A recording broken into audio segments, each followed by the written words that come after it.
Baik, Bismillahirrahmanirrahim. Assalamualaikum warahmatullahi wabarakatuh.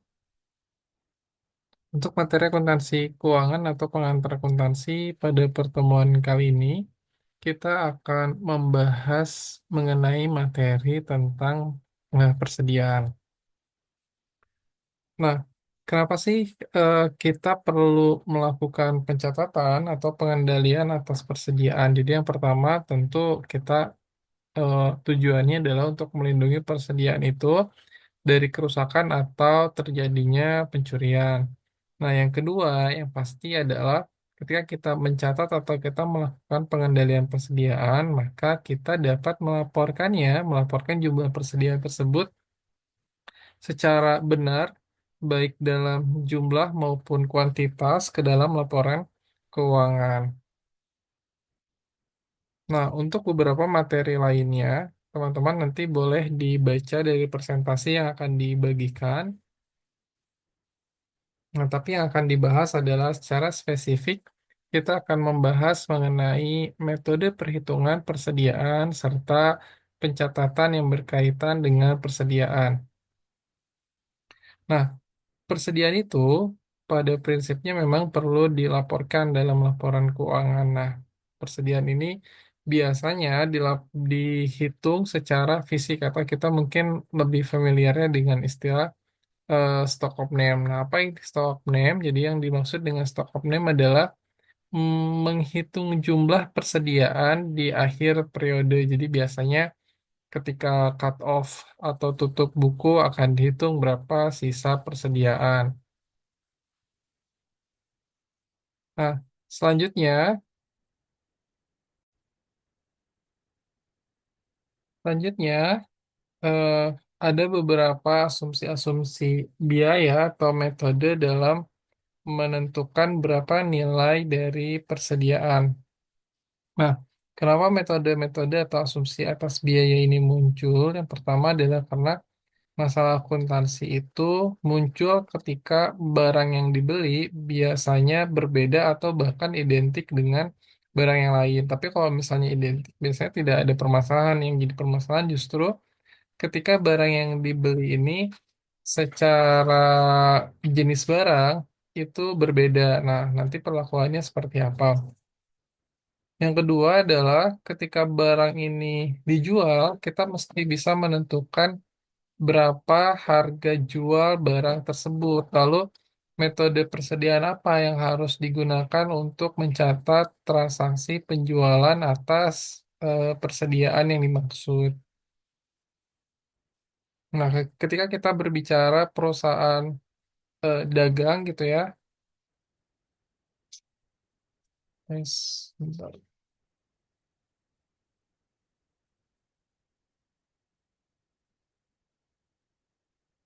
Nah, ketika kita berbicara tentang perusahaan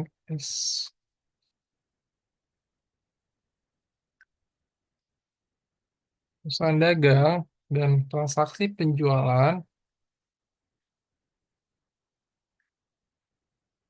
maka kita juga akan berbicara tentang item yang disebut dengan persediaan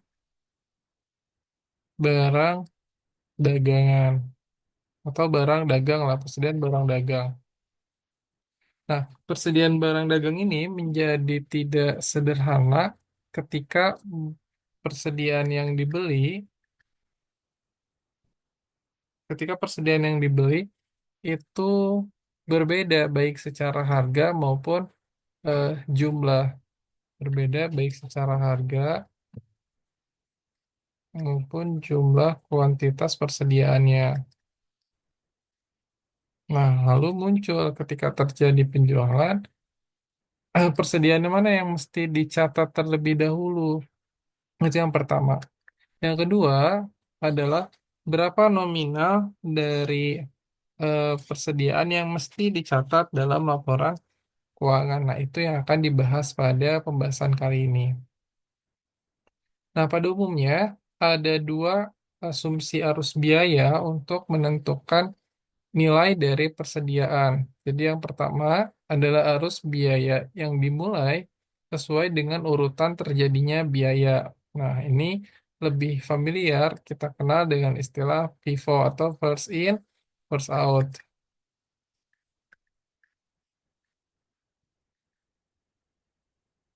Nah, FIFO ini maksudnya seperti apa? FIFO ini menjelaskan bahwa transaksi persediaan yang dicatat,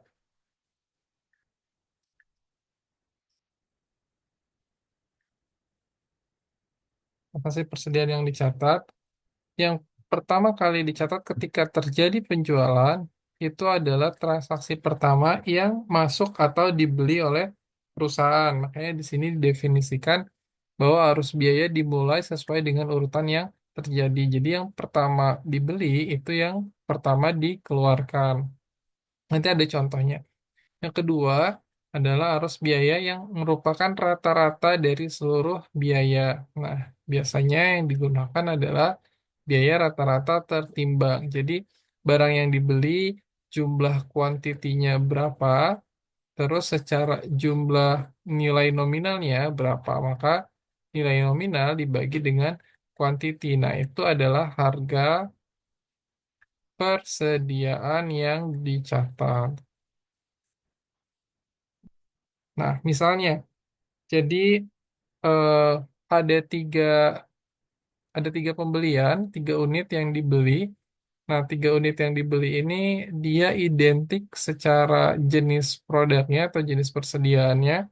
Nah, pembelian pertama itu terjadi di tanggal 10 Mei. Pembelian kedua di tanggal 18 Mei dan pembelian ketiga di tanggal 24 Mei. Nah, masing-masing pembelian ini secara kuantiti masing-masingnya itu 1 unit. Nah, tapi yang membedakan adalah biayanya. Biayanya, biayanya berbeda. Yang satu 9.000, yang satu 13.000, dan yang terakhir adalah 14.000. Nah, jika menggunakan metode rata-rata tertimbang, maka harga rata-rata per unitnya kita total dulu berapa jumlah dari nominal pembeliannya, maka 36.000.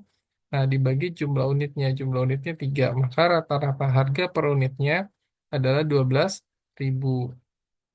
Nah, jika menggunakan metode rata-rata, pendekatannya seperti itu. Nah, tapi kalau misalnya menggunakan metode FIFO, first in, first out, nah ini jadi akan berbeda. Apa yang membedakan antara metode FIFO dengan metode rata-rata tertimbang? Nah, misalnya di sini diasumsikan bahwa 1 unit itu dijual pada 30 Mei, jadi di akhir periode itu dijual. Nah, ini kan 24, terakhir 24, nah di tanggal 30 Mei-nya, 1 unit persediaannya itu dijual. Nah, jika kita menggunakan asumsi arus biaya FIFO atau first in, first out, maka yang akan pertama kali terjual yang dicatat adalah yang tanggal 1 Mei. Jadi senilai 9.000. Jadi kalau misalnya, tanggal 10 Mei senilai 9.000. Nah, penjualannya harganya 20.000. Harga ini dari mana, Pak? Harga ini dari soal asumsi ini. Nah, 9.000-nya adalah beban pokok penjualannya, maka laba brutonya adalah 11.000.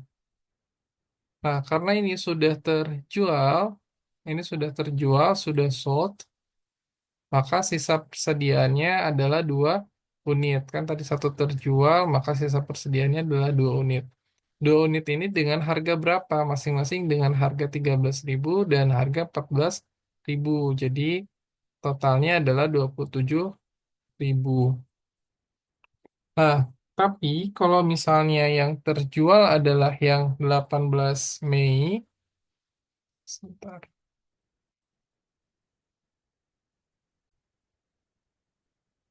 Nah, tapi jika misalnya yang terjual adalah persediaan pada tanggal 18 Mei, nah, maka nilai akhir dari persediaannya juga akan berbeda. Tentu akan berbeda karena beban pokok penjualannya untuk persediaan tanggal 18 Mei itu berbeda. Jadi sebesar 13.000 dan 24 Mei adalah 14.000.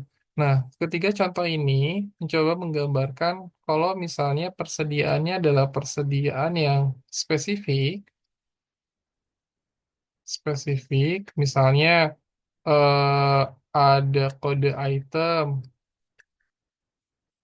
Nah, kode itemnya tertentu, nah maka bisa menggunakan pencatatan spesifik seperti ini. Jadi misalnya kode item yang dijual adalah AB12. Nah, kalau ini misalnya item yang sama tapi kodenya berbeda, ini AB01, AB12, ini AB31. Nah, maka yang terjual adalah yang tanggal 18 Mei. Tapi yang menjadi persoalan adalah ketika tidak ada kodifikasi tertentu, maka akan sulit untuk membedakan mana yang harus pertama kali eh, terjual. Maka pendekatan yang digunakan adalah pendekatan FIFO. Nah, sesuai dengan pendekatan FIFO, maka yang pertama kali terjual adalah unit pada tanggal 10 Mei.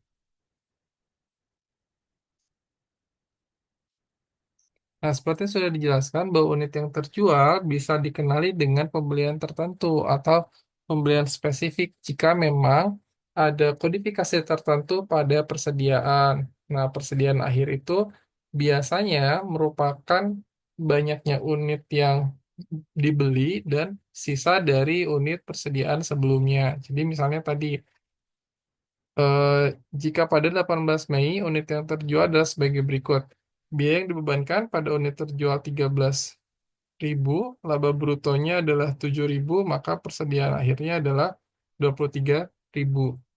Nah, ini untuk yang 18 Mei.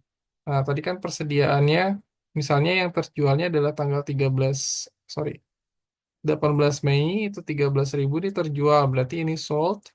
Nah, berarti yang sisa adalah 9.000 dan 14.000. 14.000 dan 9.000.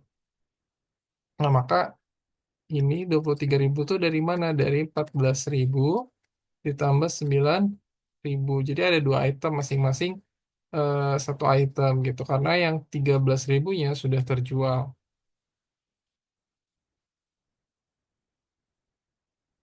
Nah, metode FIFO ini diasumsikan unit yang terjual pertama kali adalah unit yang pertama dibeli. Dan persediaan akhir berasal dari barang-barang yang dibeli paling terakhir. Jadi kalau misalnya kita merujuk pada contoh yang ini, maka yang menjadi persediaan terakhir ketika terjadi penjualan sejumlah satu unit adalah pembelian tanggal 18 dan pembelian tanggal 24. Maka inilah yang menjadi persediaan akhir. Nah, pada metode rata-rata tertimbang, ini agak berbeda. Nah, kita bisa lihat bedanya di bagian ini. Jadi, kalau misalnya tadi ada penjualan, jadi kasusnya sama ya. Contoh kasusnya sama, penjualan sebanyak satu unit dengan harga 20.000. Nah, ini menggunakan metode FIFO, ini menggunakan metode rata-rata tertimbang. Nah, pada metode FIFO yang dicatat adalah yang tanggal 10 Mei. Nah, pertama kali dibeli, maka pertama kali dikeluarkan. Jadi, beban pokok penjualannya sebesar, jadi yang terjual adalah satu beban pokok penjualan HPP-nya satu unit di harga 9.000. Maka laba brutonya adalah selisih dari 20.000 ke 9.000. Jadi, kita kita punya barang nih yang kita beli harganya 9.000. Terus kita jual lagi di harga 20.000. Kita untung dong. Untung berapa? Untung 11.000. Nah, untung itu yang diklasifikasikan sebagai laba bruto. Nah, selanjutnya karena awalnya kita punya 3 unit, sudah terjual satu unit, maka kita punya sisa 2 unit. Ini unit pertama, ini juga satu unit lagi. Maka inilah yang menjadi sisa persediaannya yang dicatat pada neraca. Inilah yang tercatat pada neraca. Jadi sebesar 27.000, 13.000 dan 14.000. Nah, itulah untuk metode FIFO. Sedangkan pada metode biaya rata-rata tertimbang, Nah, kita harus menentukan dulu berapa jumlah beban pokok penjualannya,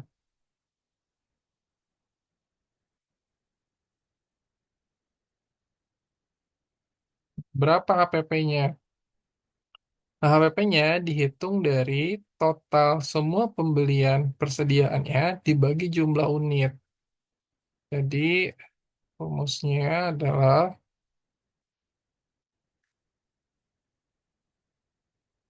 total harga dibagi jumlah unit. Nah, tadi total harga kan 9.000 tambah 13.000 tambah 14.000 dibagi 3 karena kan ada 3 item. Maka kita dapat 12.000. Maka penjualannya 20.000. Kita menjual barang tersebut 20.000, tapi harga pokok penjualannya adalah 12.000 atau HPP-nya kita itu 12.000. Nah, maka kita dapat laba brutonya sebesar 8.000. Nah, berarti ini angka laba brutonya. Nah, sedangkan untuk nilai persediaannya pun tidak yang 13.000 dan 14.000 bukan. Jadi tarif yang sama ini digunakan untuk mencatat nilai persediaan akhirnya.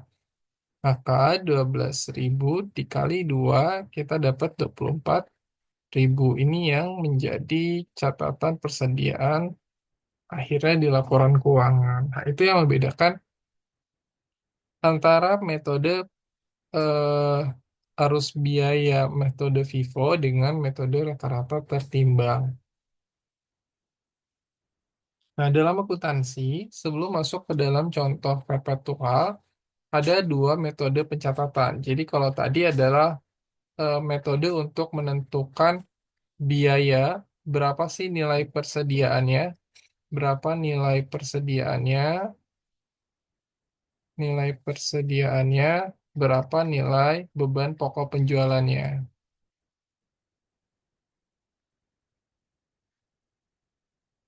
Nah, ada dua metode, ada FIFO, ada rata-rata tertimbang.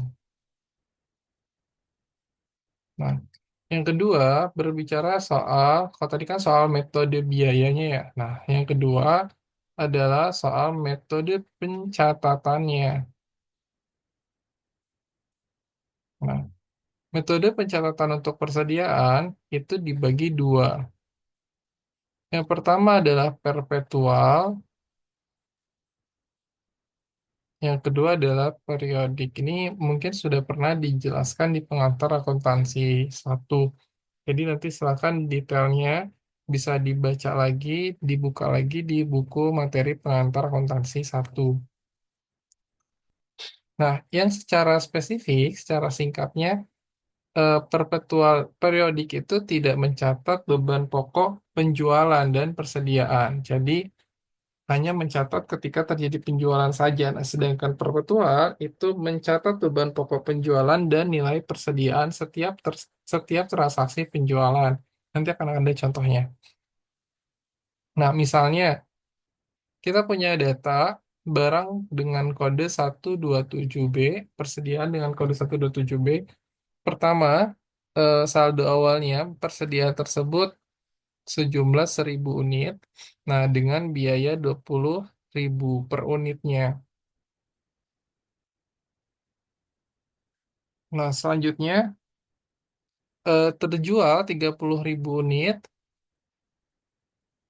Nah, sorry, oh ya, penjualan 30.000 per unit, sorry, bukan 30.000 unit. Berarti 30.000 seharga 30.000 per unit yang terjual itu adalah 700 unit. Nah, terus dibeli lagi 500 unit, harganya 22.400. Terjual lagi 30.000 unit, 30.000 per unit, 360 unit. Dan terakhir dibeli sebanyak 600 unit, harganya 23.300. Nah, kita akan melihat bagaimana transaksi ini dicatat menggunakan metode FIFO. Bagaimana cara menghitung beban pokok penjualannya dan nilai persediaan akhirnya. Nah, di sini sudah disediakan beberapa clue. Yang pertama, bahwa biaya yang dimasukkan dalam beban pokok penjualan itu harus sesuai dengan urutan yang sama ketika terjadi pembelian. Jadi, mana nih yang lebih dulu pertama kali dibeli? Nah, itu yang dikeluarkan. Yang kedua, biasanya metode FIFO ini konsisten atau sama dengan pergerakan arus fisik barang. Jadi, misalnya barang tersebut terjadi penjualan secara real. Nah, nanti ketika pencatatan dicocokkan dengan stock of name biasanya sama. Nah, kita masuk ke bagaimana metode pencatatannya. Jadi tadi dijelasin kalau misalnya di tanggal 1 Januari kita punya 1.000 unit. Jadi ini jumlah unitnya. Nah, tadi kan jumlah biayanya ini di dalam ribuan rupiah kan tadi dia bilang 20.000 ya. Tapi ini nolnya dihilangin. Nah, jumlah biayanya itu dari 20.000 dikali 20 ini. Jadi jumlah biayanya ada 20.000. Tapi ini dalam ribuan rupiah berarti dalam 20 juta. Ini 20 juta. Tuh. Nah, 4 Januari eh, terjual sebanyak 700 unit. Nah, seharga berapa terjualnya? Tadi dijelasin di sini penjualan seharga 3 eh, penjualan 700 unit, satu unitnya adalah 30.000. Oke, jadi kita satu-satu dulu. Nah, pencatatan itu baru terjadi per tanggal 4 Januari. Jadi ini jurnalnya. Ini jurnal metode perpetual. Berarti kita mencatat yang pertama ada piutang penjualan atau piutang usaha sebesar 21.000.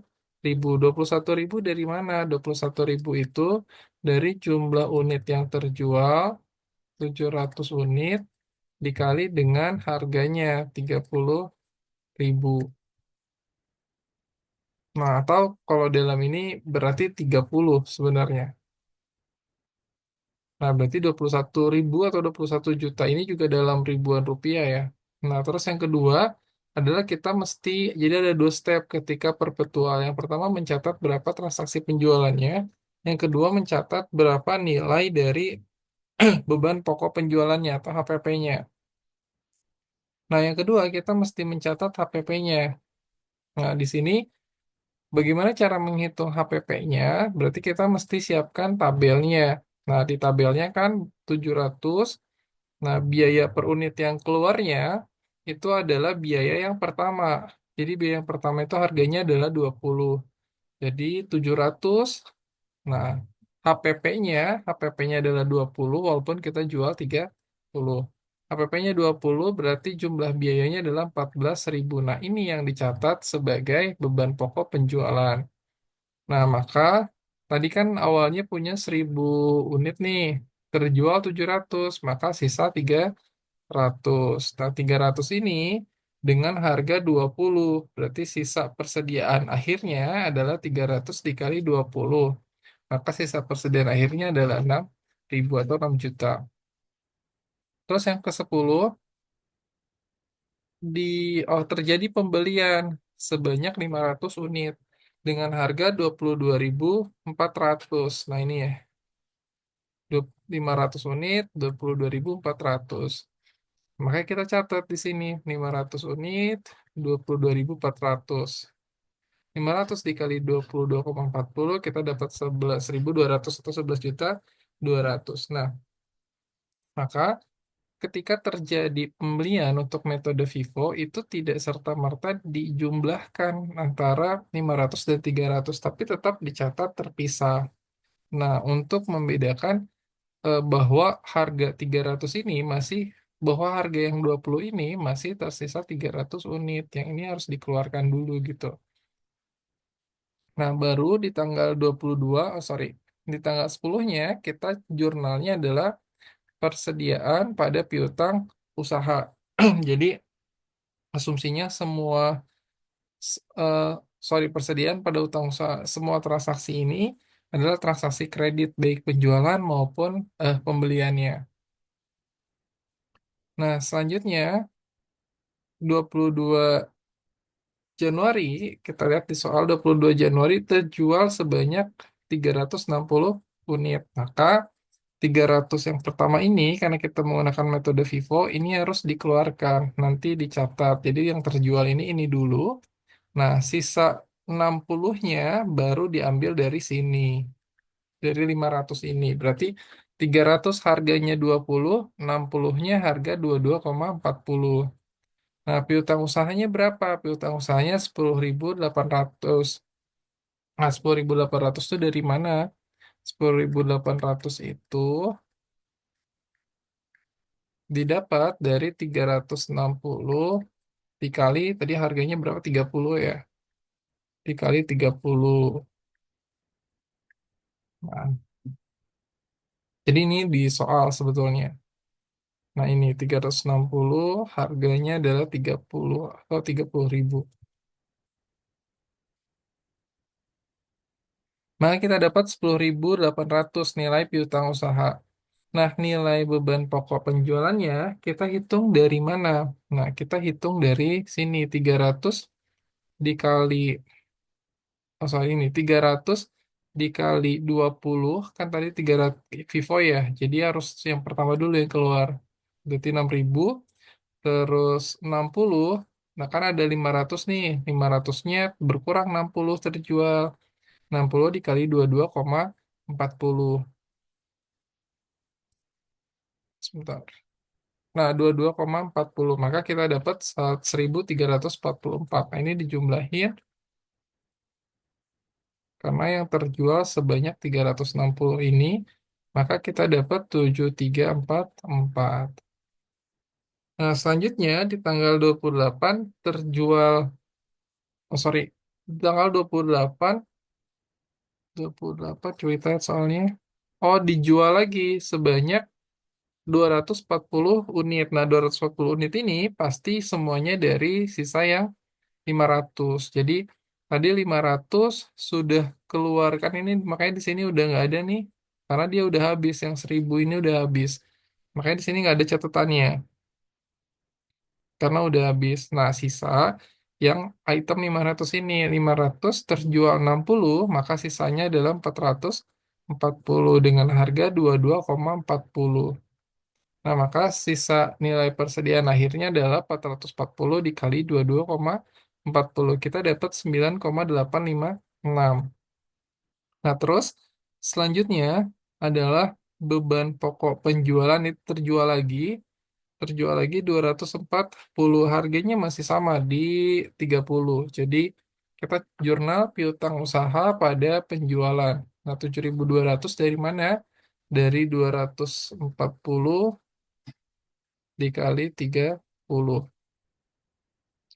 Nah, beban pokok penjualannya 5.376 ini dari mana, Pak? Nah, ini kan yang terjual tadi 240, berarti sisa kan masih ada tadi dari sisa yang 500 itu 440. Nah, berkurang lagi 240, berarti seharga 22,40. Berarti dari yang ini 5.376, 5.376.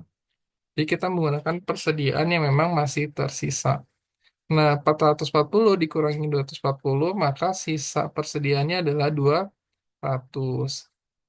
Nah, di tanggal 30, dia beli lagi persediaan sebanyak 600. Maka dicatat di sini, sisa yang tadi 200-nya masih ada, terus ditambah 600 yang baru beli. Nah, maka total persediaannya adalah 800. Nah, secara jumlahnya, tapi secara rupiahnya itu tidak boleh disatukan, maka harus dipisahkan. 200 ini seharga berapa, 600 seharga berapa, agar ketika nanti terjadi penjualan persediaan yang dicatat pertama kali keluar adalah yang 200. Nah, ini harganya 22,40, terus yang ini adalah harganya eh, 23,30. Maka nilai akhir persediaan per 31 Januari adalah 4.480 ditambah dengan 13.000. Jadi yang ini. Maka kita dapat 18.460 dengan nilai pokok beban penjualan per 31 Januari adalah 26.720. Ini dijumlahin aja dari atas ke bawah seluruh transaksi.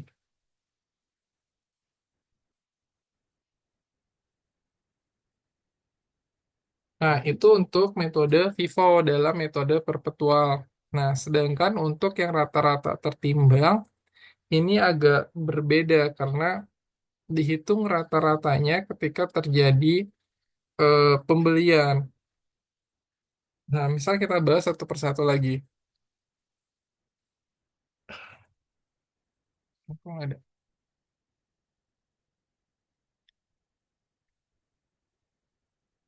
Nah, di tanggal 4 seperti biasa terjadi penjualan sama ya, ini kasusnya sama, yang beda adalah metodenya aja. Kalau tadi ada kalau tadi adalah arus biaya pencatatan PIFO, kalau yang ini adalah rata-rata tertimbang. Nah, ini nggak akan beda karena masih sama. Nah, yang membedakan adalah ketika terjadi pembelian. Pembelian seharga 500, harganya adalah 22,40. Nah, di sini 500 itu dan 300. Nah, ini kan masih ada persediaan sebelumnya nih. Nah, ini tidak dipisah ketika terjadi pembelian. Maka ini digabungkan. Digabungkan di jumlah 500 ini dijumlah plus 300 persediaan sebelumnya. Jadi 800. Nah, sedangkan harganya, sedangkan harganya, harganya sebelumnya itu adalah 6.000. Jadi harga 6.000 ditambah 11.200, 6.000 ditambah 11.200, maka kita dapat 17.200.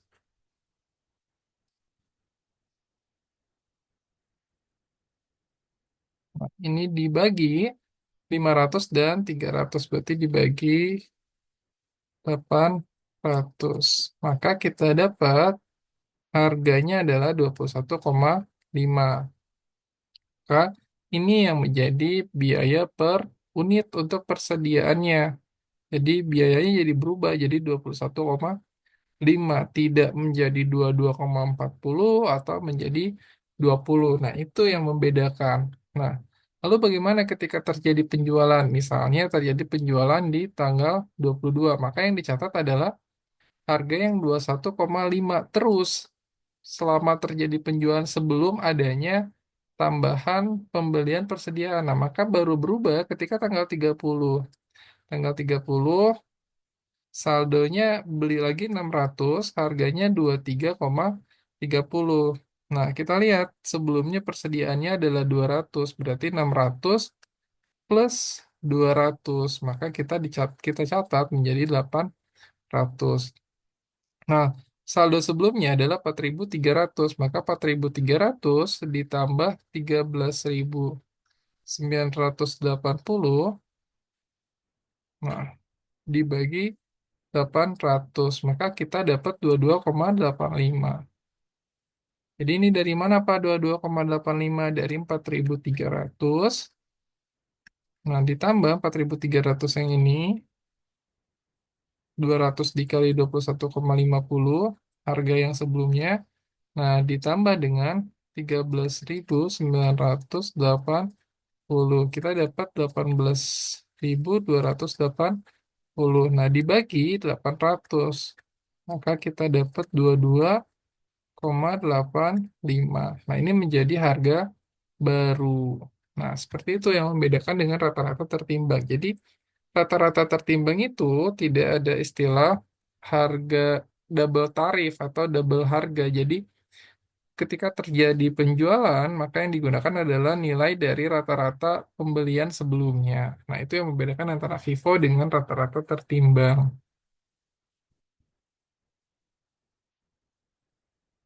Selanjutnya adalah metode pencatatan periodik. Nah, ini yang tadi kan perpetual, kita akan membahas tentang periodik. Nah, yang pertama, periodik itu hanya mencatat setiap ada penjualan. Jadi, yang dicatat adalah penjualan atau pendapatan saja. Nah, periodik itu tidak ada jurnal yang mencatat soal beban pokok penjualan dan persediaan. Itu tidak ada.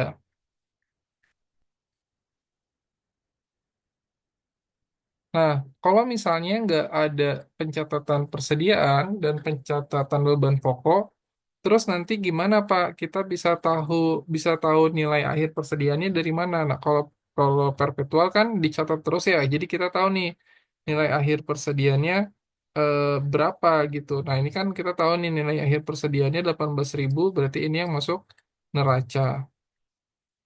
Nah, 26.720 ini masuk ke laba rugi. Nah, tapi kalau misalnya kita nggak catat berkala karena ini periodik, maka biasanya dilakukan perhitungan fisik atau kita sebutnya adalah stock of name.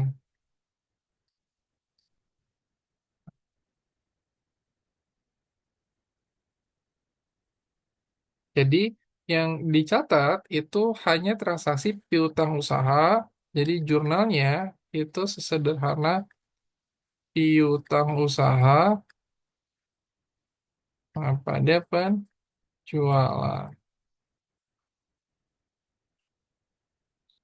Nah, misalnya ada contoh nih. eh,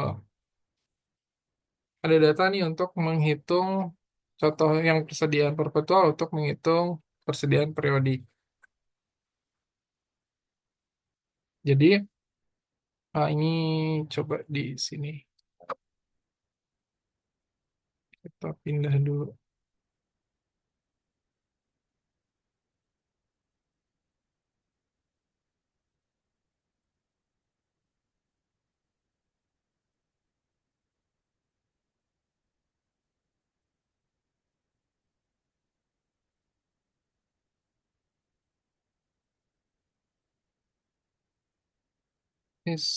Belum ada ya.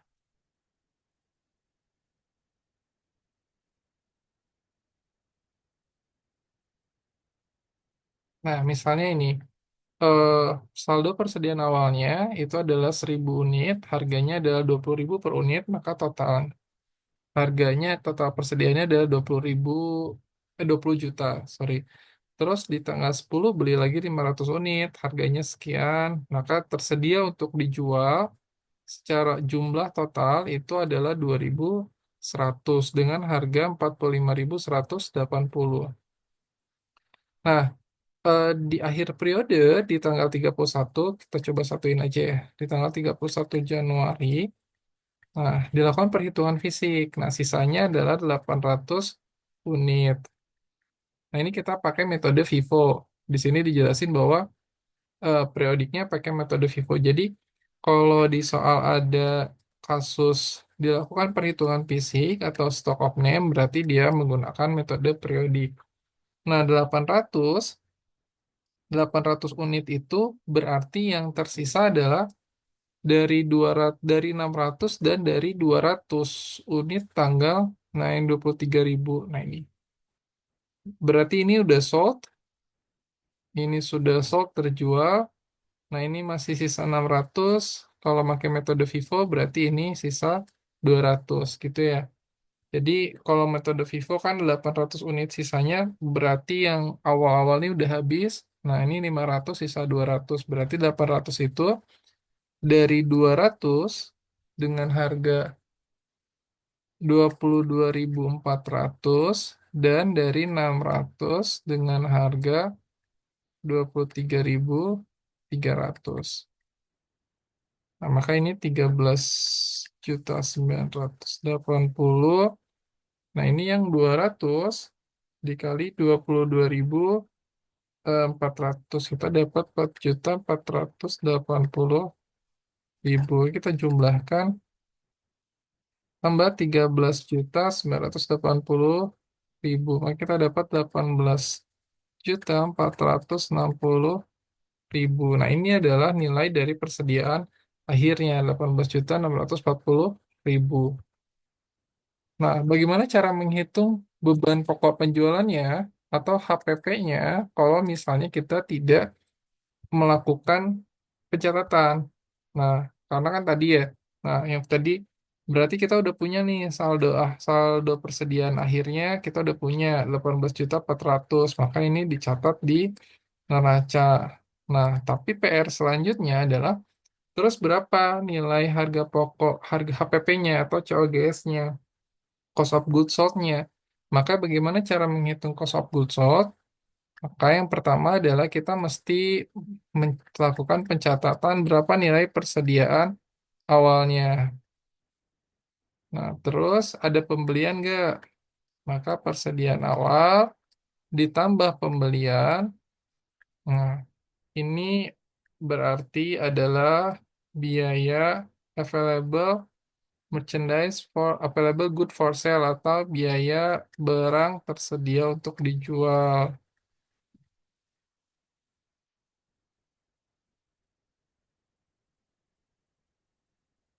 Nah, ini dikurangi dengan persediaan akhir hasil stock of name.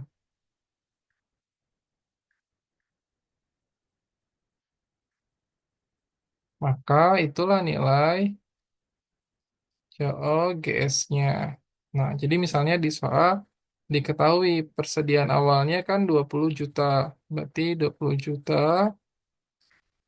Nah, tadi ada pembelian nih, pembelian sebesar 45 juta 100, sorry, pembelian, oh ini, pembeliannya dua ini, 11 juta 200 dan 13.980, berarti 25.180. Maka total jumlah persediaannya adalah 45.180.000 dikurangi, tadi dikurangi persediaan akhir. Nah, ini kan persediaan akhir nih. Hasil stok opname 18.460 dikurangi 18.460.000. Maka kita dapat COGS-nya adalah 26.720. Seperti itu. Nah, itulah yang membedakan antara metode perpetual dengan metode periodik. Jadi kalau perpetual itu dicatat setiap transaksi pembelian maupun penjualan. Jadi kalau perpetual dia mencatat setiap kali pembelian maupun penjualan. Pembelian menambah persediaan, penjualan mengurangi persediaan. Nah, tapi periodik hanya mencatat penjualan saja, sedangkan nilai sisa untuk persediaannya itu dicatat di akhir. Nah, seperti itu. Nah, baru nanti di akhir di jurnal,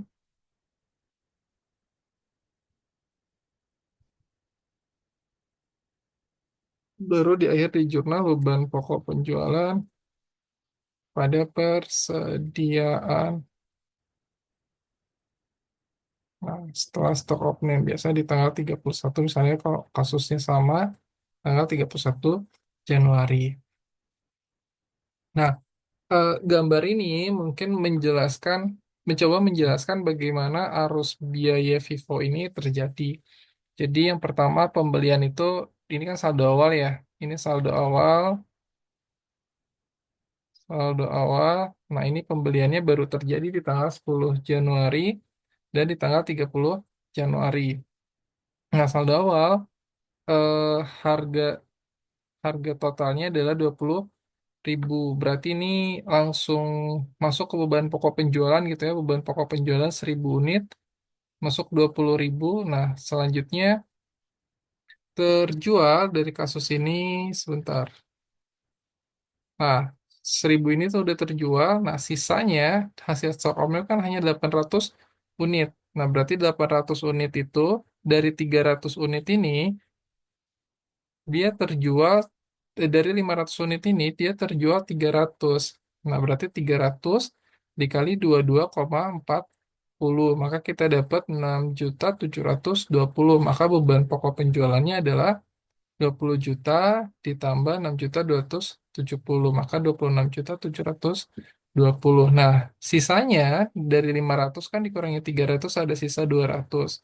200-nya ini masuk ke persediaan. Berarti 200 dengan harga 22.400. Nah, sedangkan ini 600-nya belum terpakai sama sekali. Maka ini juga masuk ke persediaan. Jadi ini 200 ini yang 600. Jadi totalnya ada 800. Tadi kan di soal sisa stok opname adalah 800 unit. Nah, maka kita jumlahkan sisa persediaannya adalah jadi 18.460. Nah, ini adalah COGS, ini masuk ke laba rugi, dicatat di laba rugi. Nah, ini masuk di neraca bagian persediaan. Nah, seperti itu. Jadi nilai persediaan, jadi nilai persediaan 31 Januari atau tanggal 1 Februari. Jadi saldo awal di periode berikutnya. Nah, ini rumus untuk menentukan sebenarnya udah dibahas nilai dari rata-rata tertimbang unit yang tersedia untuk dijual dibagi unit yang tersedia untuk total unit tersedia untuk dijual dibagi unit, oh sorry, ini adalah metode rata-rata tertimbang untuk periodik. Kalau tadi adalah metode rata-rata tertimbang untuk perpetual, yang ini adalah metode rata-rata tertimbang untuk periodik. Jadi rumusnya adalah total biaya unit yang tersedia untuk dijual dibagi unit yang tersedia untuk dijual itu sendiri. Misalnya gimana? Oke, kita masuk ke contoh. Nah, di sini kan sudah diketahui bahwa unit yang tersedia untuk dijual dari soal ini, nah, adalah 45.180. Ininya unitnya adalah 2.100.000. Berarti 45 juta dibagi 2.100.000. Maka kita dapat nilainya adalah 21.510. Ini ada pembulatan gitu ya. Nah, kita masuk sekarang. Persediaan awal 1 Januari itu adalah 20 juta. Nah, pembeliannya sebesar 11.000. Ini sama pembeliannya. Ini juga sama 45.180. Nah, yang membedakannya adalah persediaan akhirnya.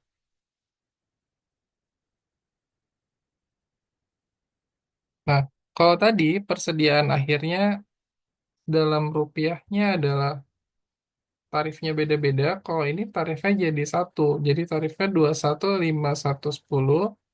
Nah, dikali 800.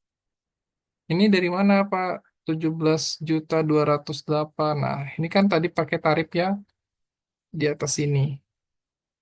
Jadi 21.510 dikali tadi sisa persediaan berdasarkan stock of name itu adalah 800. Maka beban pokok penjualannya adalah 27.972. Jadi yang membedakan hanya nilainya saja, nilai persediaan akhirnya. Kalau metode itu sama untuk rata-rata tertimbang. Nah, apa sih bedanya kalau perusahaan menggunakan metode FIFO dengan metode rata-rata tertimbang? Tentu, misalnya untuk penjualan yang sama, beban pokok penjualannya itu bisa berbeda. Nah, ketika nilai dari beban pokok penjualannya berbeda, maka laba brutonya juga berbeda. Persediaannya juga pasti berbeda. Mana yang lebih tinggi? Nah, kalau misalnya tarifnya flat, bisa jadi FIFO. Tapi kalau misalnya tarif pembeliannya intens, pertama pembeliannya intens, tarifnya juga mengalami lonjakan, nah bisa jadi biaya rata-rata tertimbang. Nah, itu yang bisa dijelaskan terkait persediaan. Nah, jika ada pertanyaan, mungkin boleh ditanyakan di kolom komentar. Saya cukupkan sekian untuk materi persediaan. Saya tutup. Assalamualaikum warahmatullahi wabarakatuh.